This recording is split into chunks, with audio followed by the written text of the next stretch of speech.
I don't know what else to say. I just, he's just the kindest person I'd ever met.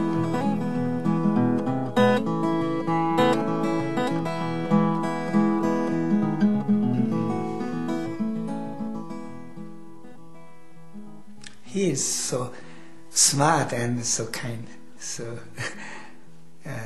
so nice for me. And no too much talk.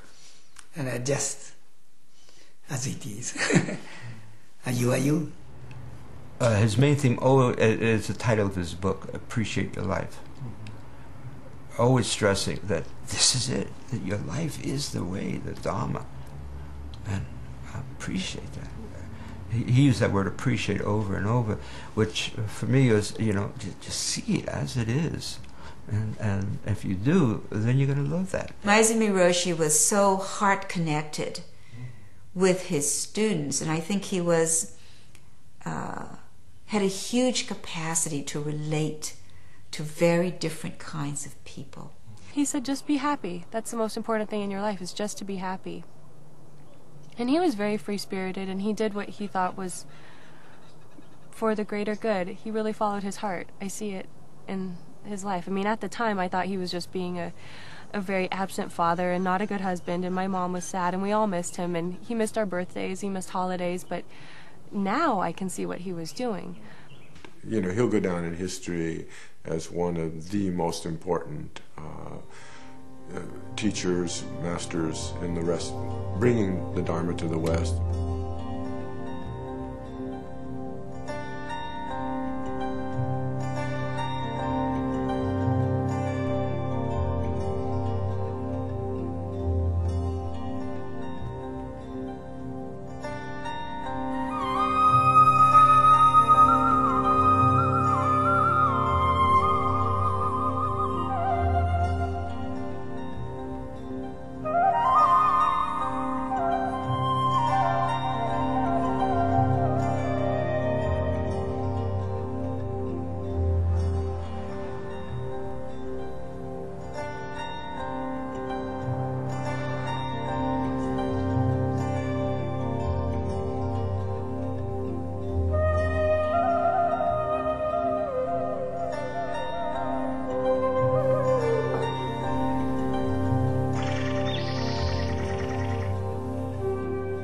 I just remember really how deliberately and present he did everything.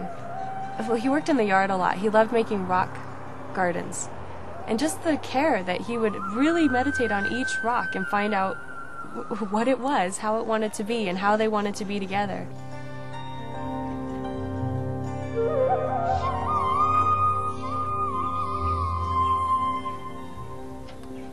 And I remember waking up really, really late. I'd already gone to bed and he was still awake. And he was washing all the dishes and then putting them in the dishwasher. And I was just like, Dad, that's what the dishwasher's for. You just put them in the dishwasher. And he's like, no, I'm making it easier on the dishwasher. And there was something of that mentality in everything he did, to just really, wherever he could help, anything. En dit is een zender om van te dromen. Ja, dat is ongelooflijk. Ja, als je zoiets zou kunnen bouwen. Dat heb ik wel regelmatig gezien. Dat dan was dus een hele groep met Maezumi Roshi bezig. En dan moesten die stenen dan zo liggen. En dan wrikken en zo. Weet je, een hoop man. En dan was het toch net niet. Weet je, dan moest het allemaal weer een klein beetje anders. In Sojiji, they call it cultivated casualness.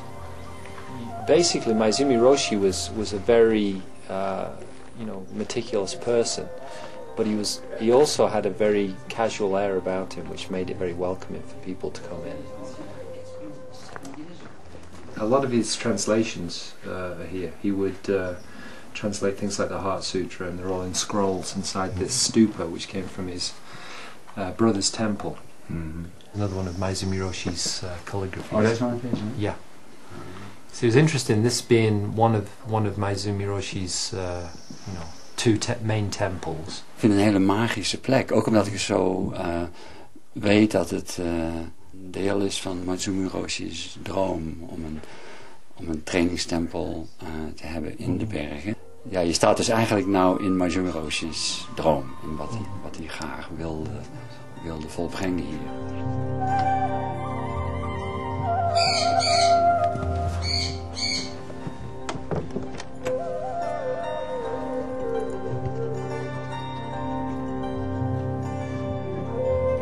Bringing the Dharma to the West was the most important thing in his life, and I thought that was a very admirable ambition.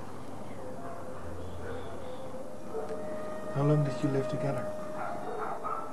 Well, 1975 until he died in 95. So, 95. Only 20 years.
Then who is that I?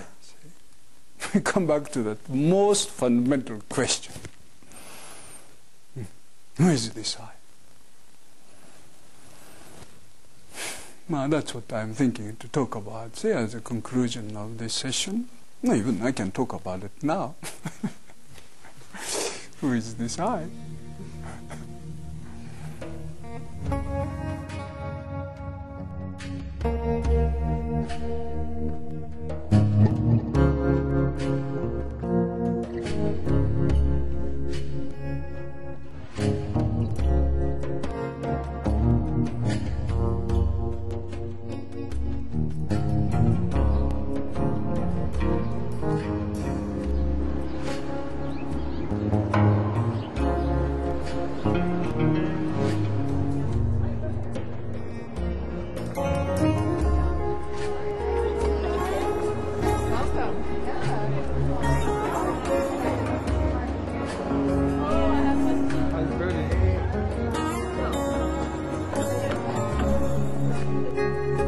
Well, it's our 40th anniversary, and it's also a chance for all of us to get together. So the White Plum teachers meet every year, and they're usually fairly small meetings. So years ago, about 4 years ago, I had reserved this year because I knew it would be our 40th. And I thought, I guess one of my main motivations was, here we are, it's 40 years, Maezumi Roshi has been gone for 12, we're all getting older. And to see the vows of our teacher manifesting, these are the intentions, the subtle intention of Maezumi Roshi, is just all these people coming together. 1963, I looked up in the phone book under Zen to see if there was a place to practice. And there was a temple called Zenshuji. And Sumi Roshi did not speak very much English, very little. And after sitting, we had tea, and I asked him, I asked Sumiroshi, what's the reason for the walking that we do? That was the first time, because I'd been practicing on my own, and I was just doing Zen meditation.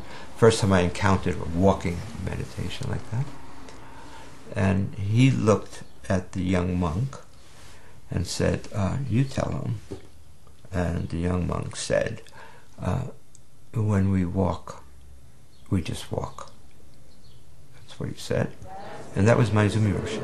Everyone, we need to stop all evil, to practice good, to liberate all beings, and to accomplish the good way.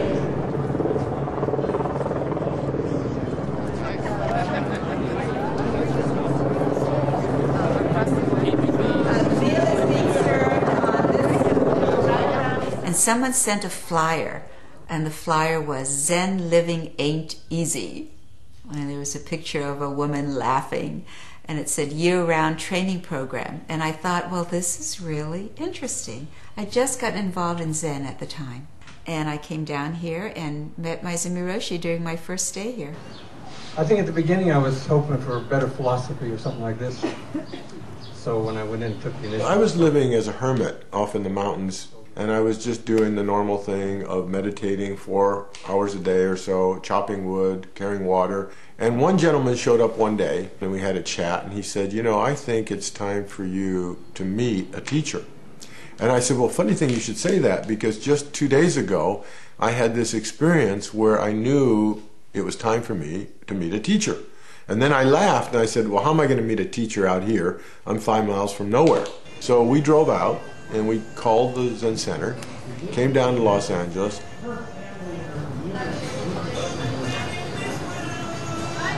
In those early days, there was just 2-3 of us sitting in the morning. And in fact, in '69, he went back to Japan to spend a year with Yasutani Roshi to finish his studies. And in that year, he put me in charge. So in '69, I was the one giving talks here, giving the interviews. So it's before we knew about formal ways of becoming teachers. And of course, at that time, ZCLA was very vibrant. It was big. It was the 1970s. When people were leaving homes and all coming to live, you know, on Normandy Mountain. And my Sumiroshi was sort of the hub, you know, of the wheel of this particular configuration of practitioners. I was working in the garden as his assistant, and he was doing a rock garden, and he was actually moving rocks around, and he had me move the rocks. They were big. I mean, the garden's full of them. And he said to me, do you have a teacher? And I said, no, I don't. He said, well, who have you studied with? I said, well, I haven't studied with anybody. I've been living alone in the mountains, just sitting on my own. And he then said, well, who have you read? What have you read? And I said, well, I've read D.T. Suzuki, and I've read Alan Watts. And he looked at me and he said, Alan Watts, he's not Zen. And I was like kind of taken back, because Alan Watts to me was very Zen. I loved him. And he says, oh, and I told him, I said, you know, I want to leave this afternoon. I want to quit the session because I'm really not finding this to be true Zen. He said, what do you mean, true Zen? And I said, there's so much bowing. You know, bowing to statues and bowing to people. And I said, this doesn't seem like Zen to me, you know. Now, of course, D.T. Suzuki, who was a Rinzai teacher, didn't talk much about ritual. And Alan Watts certainly didn't talk about ritual. So my understanding of Zen was omitting ritual. So that's when he said to me, really, what is Zen? And I had this little shovel, we call a spade, in my hand. And I took the spade and I went into the dirt and I said, just this. And he looked at me and he said, no. Your Zen eye is only partially open, not completely open.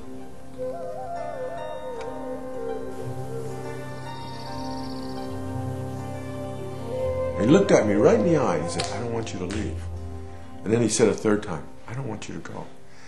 And he he broke my heart. He really, it was like a dagger, went right into my heart. And I felt like for the first time in my life, I had been spoken to heart to heart. And it wasn't like you shouldn't go, you mustn't go, you committed for a week, you got to stay. He said, I don't want you to go. And it so moved me that I decided not to go.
Everything's so specialist. So they play the guitar, and the song, and Study? yeah, the study also, and the painting. Everything so, and he can do so best, and incredible. Yes. And you told... And also so for girls. Oh, okay. They like him? Yeah, every girl like him. I see. Handsome man. Yes. This picture might be Second War. Everybody worked In the war, huh? Yeah. no study, and just for the war. Yes. And at that time, so American soldier and gave us so the Bible. Yeah. And a little bit, I think that I'm so Buddhist, and so a little bit so my feeling is what it is. And I want so and block, but so my mother saw it, so scolded me. What you do? This is a holy Bible. Oh. What do you do? Yeah. Yes, I remember so. Yes. So my mother so sweet, and so they accept so everything. So We see already. Maezumi Roshi had a profound vow to plant the Buddha Dharma in this country, in the West, you know. And although he came as a missionary, really to serve the Japanese American community, things happened that he left the community and decided to open like a zendo to the Westerners, people outside of that community. Maezumi Roshi had a very strong wish to spread the Dharma. Japanese never to talk to too much, so and More inner feeling, it's, I want to do something. No, never. But very strong. Yeah, but so, never talk. Yes. Oh, this picture. This is very famous.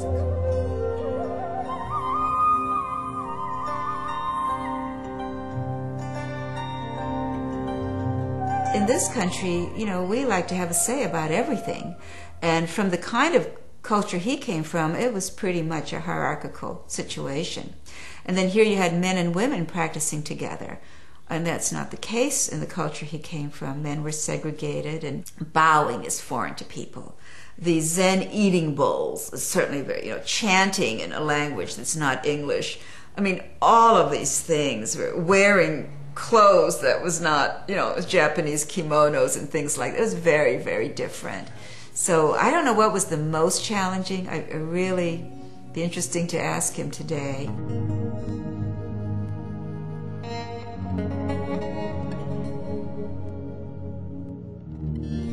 And also I'm Japanese who came from Japan, struggling in this country. close to 40 years. Still somehow I'm putting myself into more pinched position more and more, and not much fun for myself.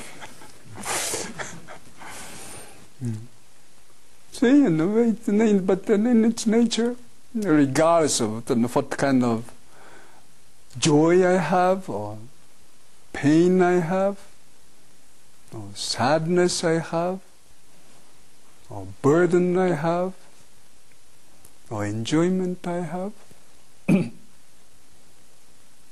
its nature it's empty. And being so, I can take it.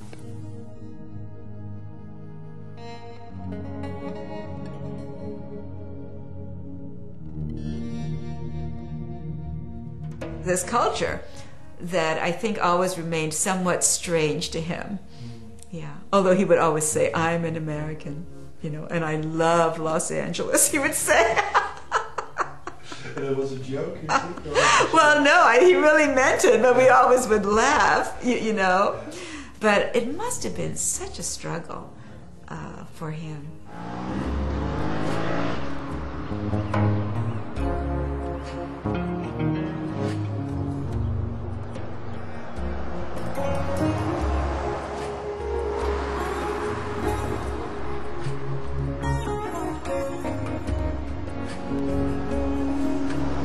This house is called the Pine House, and it's the house where Maezumi Roshi lived until about 1979. In this section here, Maezumi Roshi had a room with tatami mats, and this was his office. A very low table, because he always sat on the floor, and sat on the tatami mats and studied here. Every morning he would pause at this altar and offer his prayers in dedication of merit to his teachers and also to his parents. You know, he would always say to us, you know your culture. You know your culture, and it's going to be up to you to figure out the forms for your culture. You know, I can plant the seed. I can work with you in opening up your wisdom, introducing you to the Dharma. You know, plant the seeds. Hopefully it'll form deep roots. But the rest of it, you're going to figure out. I've only been practicing for 2 years. I'm now getting into my precepts. But the people here at Normandy Mountain, I can never repay them for all that has been bestowed upon me in terms of kindness and acceptance and willing to teach me. And I want to personally, just professionally thank them. And thank you too. He would say over and over to me that my role was to swallow up all of what he has around Zen and Buddhism, and then to spit out what doesn't seem to work in the West. That he could not make a Western Zen. He's Japanese. So his role was, he would say over and over, I'm a stepping stone. And your role is to study and to take whatever you can and then get rid of the things that don't seem right for this place, this time, this culture. My feeling when many of the great teachers came here from Asia and set up places for us to train, for a lot of us in those days, in the 60s, we were sort of looking at communal models. What I felt came was a monastic model. Like in the days of Shakyamuni, the Sangha meant just the male monks. I mean, the Sangha was a very clear term. We now use the Sangha in so many different ways. And then, because I was going to be his first student, and he was aware that this was a new culture, and he wanted to make sure that there was no way that people could criticize my lack of training. So I probably did more liturgical training than most people. I trained in all the various aspects of what Soto Zen calls correct, what Rinzai Zen calls correct. He didn't want there to be any place for people to say, oh, he doesn't.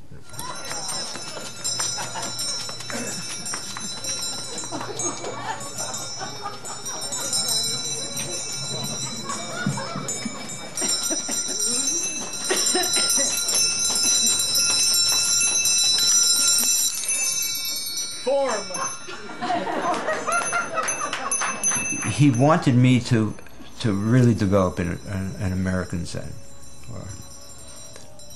And when it was ready for me to go start the Zen community in New York, he said, I'll stay away for 1 year so that you don't do forms in the way you know I'm going to want them. That he didn't want me to be prejudiced by my understanding of how he would like to see it done.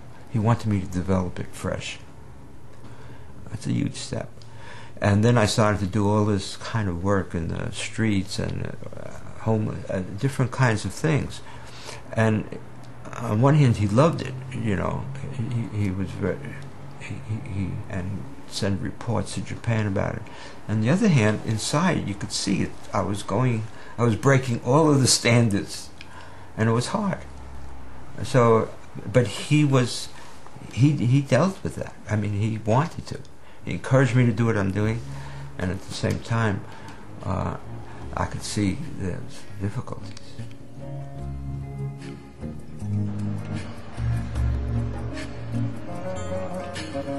When I mean Zen, or socially engaged Buddhism, my version means working for the people, and doing it in a way which helps them to realize the oneness of life. It's very simple. So what does that form come out to be? I'm completely open to that. And so we also learn to be very accepting and embracing of each other, because everyone has really kind of a different expression, although we're all part of this one reality, you know. And I think he had a tremendous capacity to be that kind of fluid person, very open person. And you know, I don't encounter that necessarily in all Dharma teachers, but Maezumi Roshi, I think, really had that gift.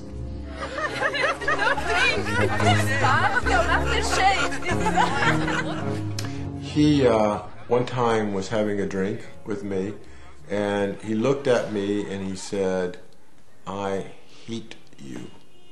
I hate you." And then he looked at the other gentleman who was there with me, which was his attendant, his jisha, and he said, "I love him. I love him." Then he says, "I don't trust you, and I trust him." And those things were very painful. That hurt more than a beating. I think a physical beating would have been more tolerable than those kinds of things. So he saw this big ego. I think he had both a like, or we could say, he loved my confidence and he hated my confidence. He would tell me that, "I love how confident you are, I hate your overconfidence," you know. So that was that kind of love-hate thing that he had with me. So he would come down very hard on me, and I think I needed that. I felt like what he was doing was kind of grinding down my ego to dust all the time. Did he succeed? No. But, you know, I think it has gotten ground down a lot in time. But I think my view was, you know, the teacher is this thing, and like I'm this little thing trying to learn something from him. Because my way of learning was, you know, how I was taught in school. I had no model for like a spiritual apprentice. I had no model. What is that, you know? And then over time, then it was a matter of my bringing myself out and presenting that to him. You know, so there's that process of really exposing oneself, and that's a big thing for people, to have the trust to do that in front of another person. Serving without being noticed is a key thing. How to do the things you're doing without drawing attention to yourself. Most times we want to draw attention because we want people to praise us, sort of thing. For example, I remember once his saying, "You're moving too fast, people are going to stumble." That is, watch the pace that everybody's going on. And even if you can go at a different, faster pace, be careful that people don't stumble. Don't just go at your pace, or watch what's happening. Have your ears open, your eyes open, smell what's going on. You know, sometimes you want to, you know, it's the last person you want to see, and and other times you're so grateful. You know, you go through all these things so that you do get to this place where it's just your ordinary life. You're just living your ordinary life. And Maezumi Roshi led his ordinary life, with all of us, hand in hand. This extraordinary person, I don't think any of us realized how extraordinary he was until after he died. And then you start to develop a different perspective. There's just something there. I don't know, maybe it's an openness. If I have to put a word to it, maybe the word I would use is openness. There was a genuine openness there. And by open, I mean like open like this. And even if we have a little bit of it, it's still, you can kind of connect with that,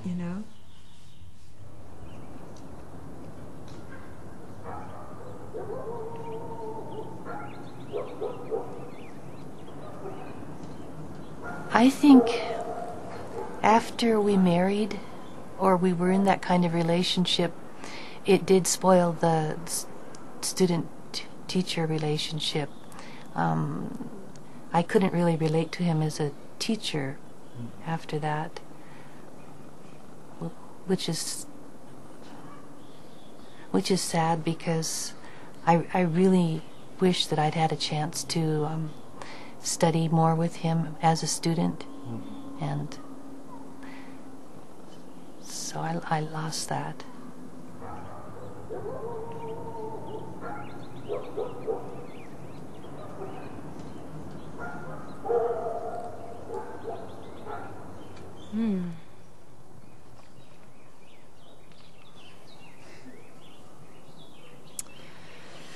I think that he's acting as a very I'm still learning a lot from him in the sense that he was such a great, wonderful Zen master and teacher to so many people all over the world, but not very present as a father, and understanding that no matter how wonderful somebody can be at something and have such a wonderful message, there's not always balance, and not everyone is just human, and they have their flaws and their shortcomings, I guess. And to despite the fact that he was such a wonderful person, that you should strive in life to try and achieve a balance between his teachings and his positive memories are coming through his students as a vicarious relationship now, being able to hear what he may have said about questions I have about life and spirituality I can ask through his successors, because we were too young to really understand who he was.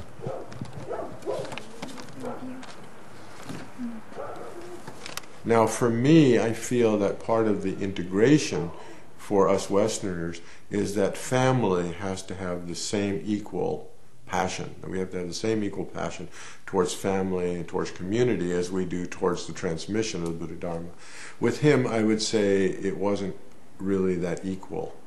And in fact, it felt like his passion for spreading the Dharma was his primary function in life. But it was.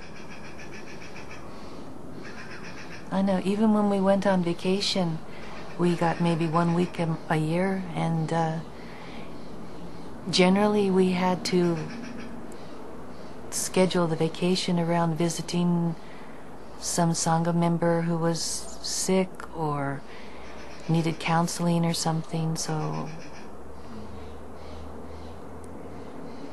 well, it was hard. It was a hard life.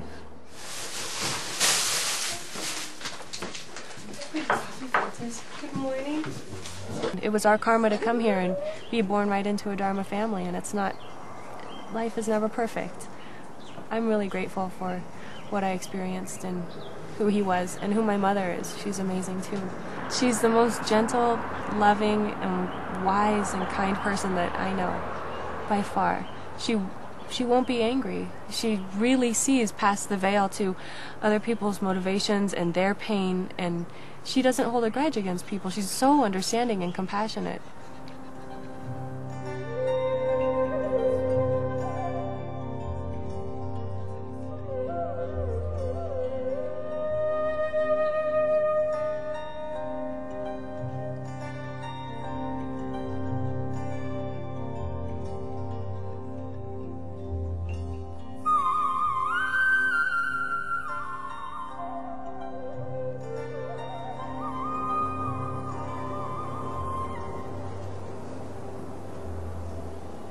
think he was a really, really good teacher.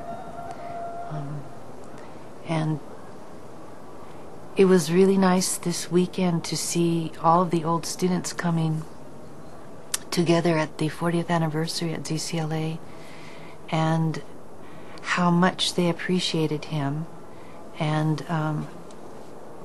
how much they care about spreading the Dharma and doing good for others because of his teachings to them. And I really hadn't realized it until I saw everybody get together this weekend and listening to what they're doing, and it's all because of Mayazumi Roshi. That's what I think was impressive.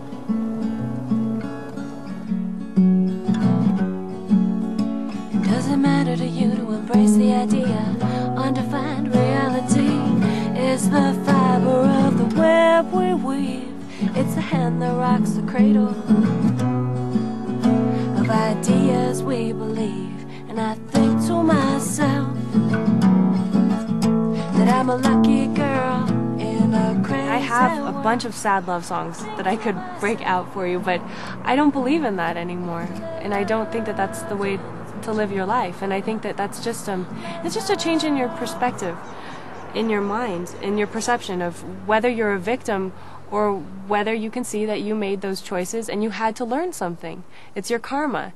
And I do believe that in retrospect. I wouldn't want to be in any of the relationships that I have been in, and I don't think they were healthy in a way, but I loved everybody and I learned a lot about myself. And at this point, I think it's just so important to love. I think that that really is the answer to most problems in the world. It seems like everything, if you can just break it down, whether it's love, it's compassion, it's understanding, and it's peace and harmony, and that's how I want to live my life. And as an artist too, you put a vibration out into the collective consciousness, and I want mine to be positive, because there's so many people singing sad love songs and, you know, indulging in being a victim, and that's not true.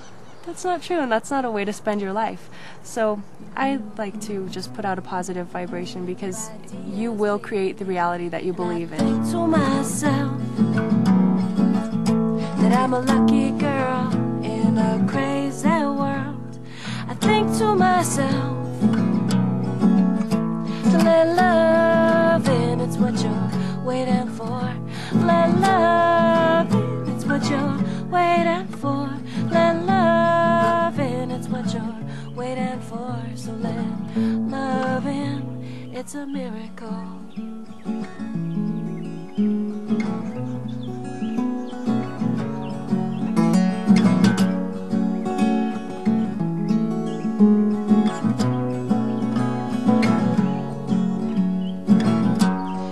Don't let anybody tell you how to live or how to spend your time, 'cause we all have something beautiful to give, but we can't give it if we're living a lie. And it's a long and rocky road,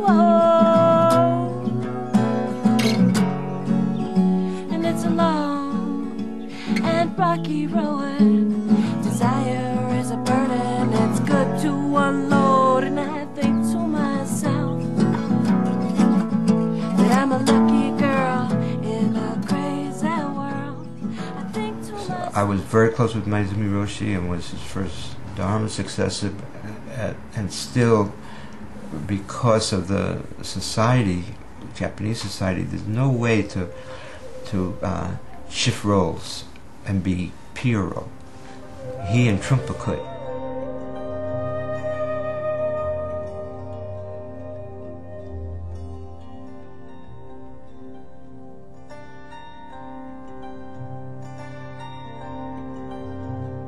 Trungpa Rinpoche looked at me and he said, are you Roshi's attendant?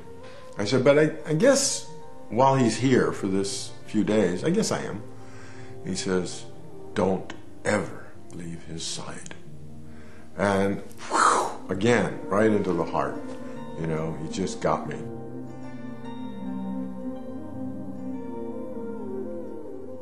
Trungpa had a love for Japanese Zen.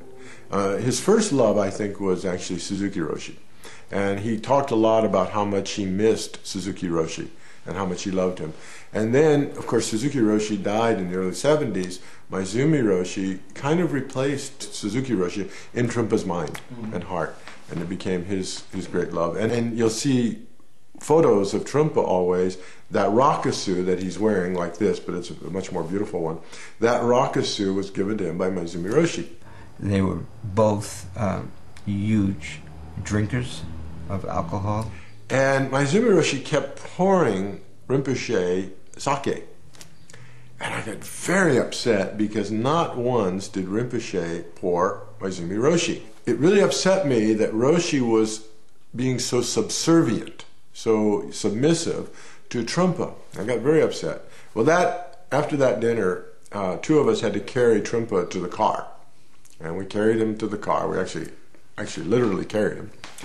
And we were driving to Boulder, and Trungpa decided to take the slow road, but over the mountain, so that we came out above Boulder.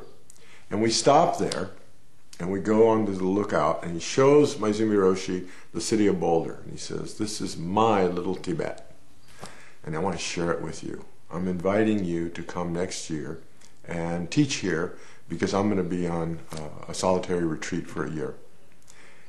And Maizumi Roshi agreed to come for that summer. It was a 5-week course. And Trungpa said, "Let us seal this. Let us seal this." And they took their streams of urine and they peed over the mountain and matched their streams. That was just insane. That's the kind of relationship that they had, and I got to witness. And they became just great friends.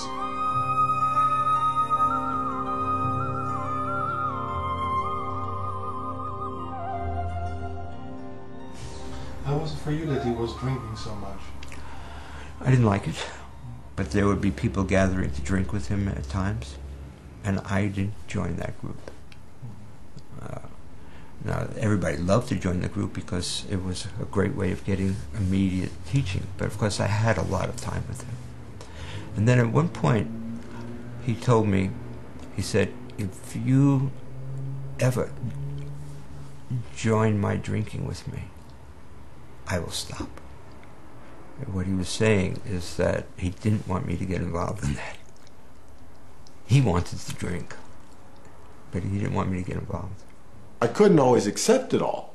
Sometimes it was hard to accept the drinking or to accept sometimes certain other behavioral patterns that he had. But we all have these patterns. And it's not about, in Buddhism, it's not about getting rid of these.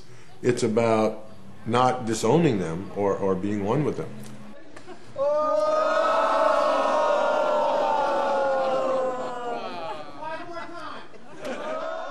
And there were times I thought of leaving because of it. Yeah. But my desire to learn the Dhamma and my love for him was greater than that, and I stayed.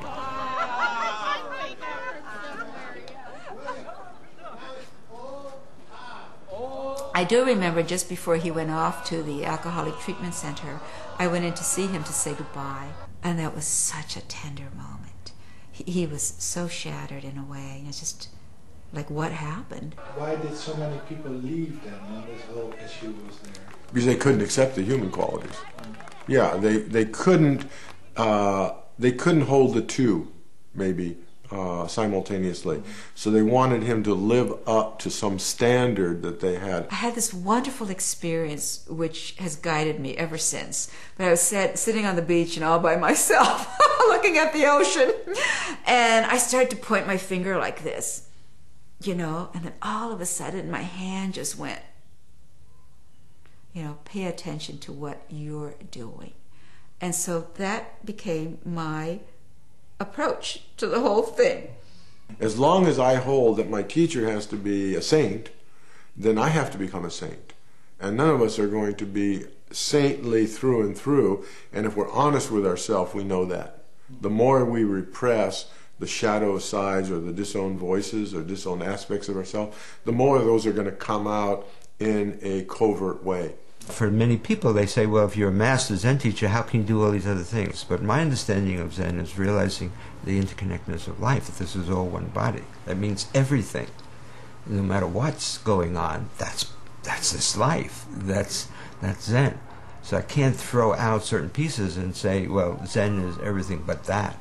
That negates what Shakyamuni said, which in our tradition, we say the Shakyamuni on his enlightenment said, how wonderful, how wonderful. Everything as it is the enlightened way.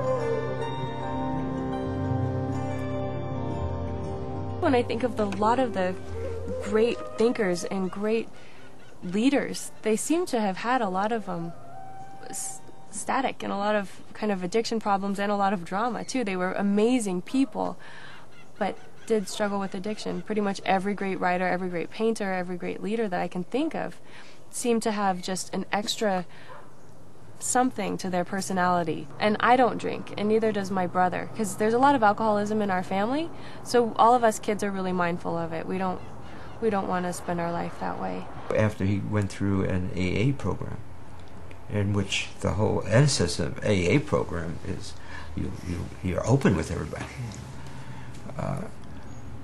But that kind of openness is has to be very hard for him. It's amazing to me that he, to tell you the truth, that he went through that and stayed here and waited for the Dharma wheel to change again. Because I knew what it would be like for him to go back to Japan. He'd have such an easy life. But he stayed here and went through all of that. It was quite amazing. You have any idea why? His love of the Dharma, that was number one for him. Yeah. Yeah, it wasn't just to have a better life.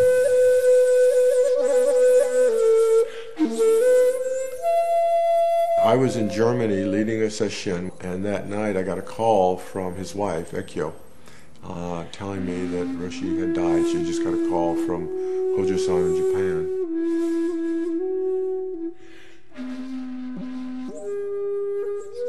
And we talked to 1 hour, and after say, and so bye-bye. And early morning, so might be 4 o'clock, and early morning. And I go down and wake up. Wake up. And so no answer.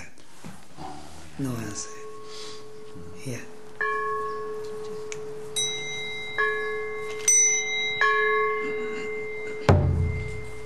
They probably drank quite a bit, and he went into the ofuro, which he did every night.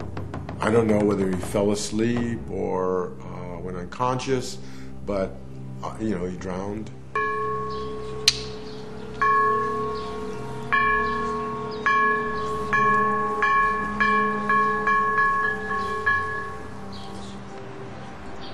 He was so tough outside and so sweetly soft inside. Why? You do not stay here with me and every Sangha member. I miss. I miss,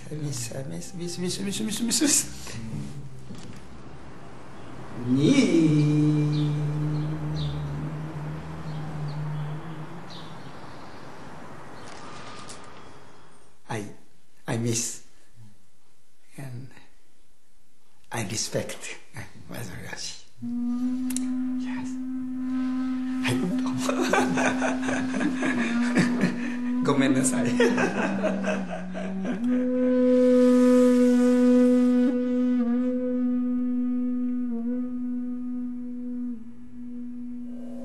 Death, usually we don't call death as such for a priest or monk dies. We call senge, the move, the praise to teach or to share the Dharma. Even in ordinary sense, we say that people passes away, or people passed away. It's a kind of nice way to say. Like in the Japanese, it's kind of an interesting expression. Like when like emperor or these noble people dies, we say okakure ni naru. Okakure means hide themselves, hide himself or hide herself. Kakureru. So they kind of disappear from the sight.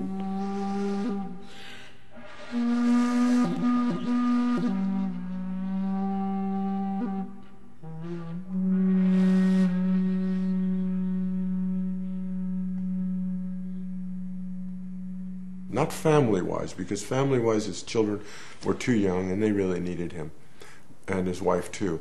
But on a dharmic level, he was giving Inca, he gave Inca to Bernie, and his work was done. I vow to continue the works of my Izumi Roshi and to complete his vows in the United States. I had this strong sense that he, in some way, felt that his work in promoting the Dharma in the West had come to an end. I have no way of knowing this for sure, but that's the sense I had. And that he needed to step out of the way to let the Western Dharma now move on. It freed us. It freed Bernie, it freed me, it freed all of us in a way to then come into our own on how we spread the Dharma. I don't think I'd be doing Big Mind the way I'm doing it now if my Izumi Roshi was still alive. I really don't. I think I had too much respect for what he wished, and this is so different than anything that he would have thought looked dharmic, that I probably never would have come up with this. In fact, I didn't come up with this for 5 years after his death.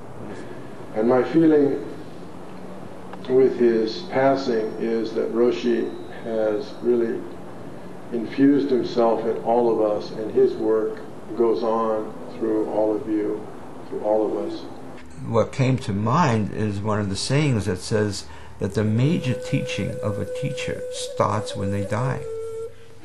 They set a lot of things in motion when that happens. It changed my whole life around. But I could feel him as a guiding point for that shift. You've got to experience and appreciate your life, and that's a very simple thing. But that takes on different forms and different ways of doing that, and so beyond that, we all become quite different, I think. And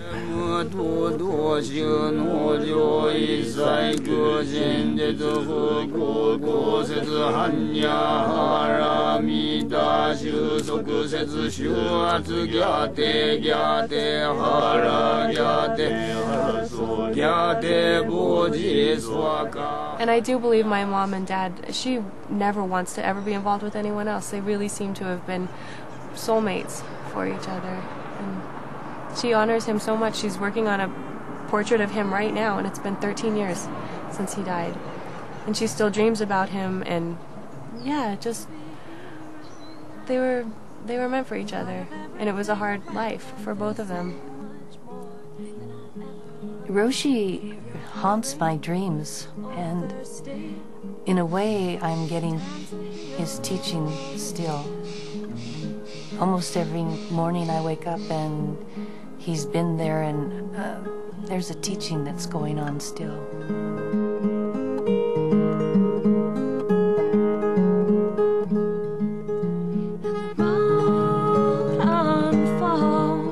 And the wheels they turn. Forget all the lies you've been told, 'cause the truth is golden and it's sweet, so sweet, and it's sweet.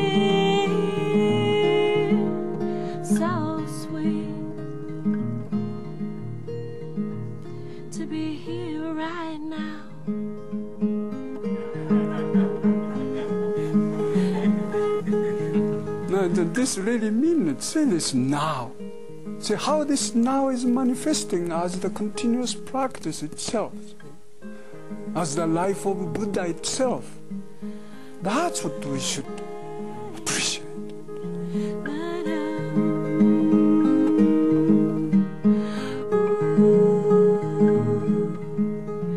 And the road it unfolds, the wheels they turn. Forget all the lies you've been told, 'cause the truth is golden. Forget all the lies we've been told, 'cause the truth is golden.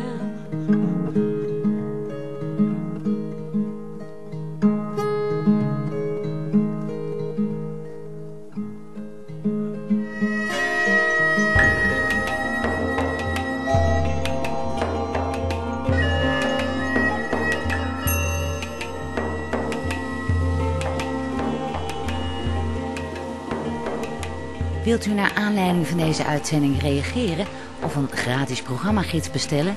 Bezoek dan onze website boeddhistischeomroep.nl. DVD's van onze programma's kunt u bestellen op 010 411 3977.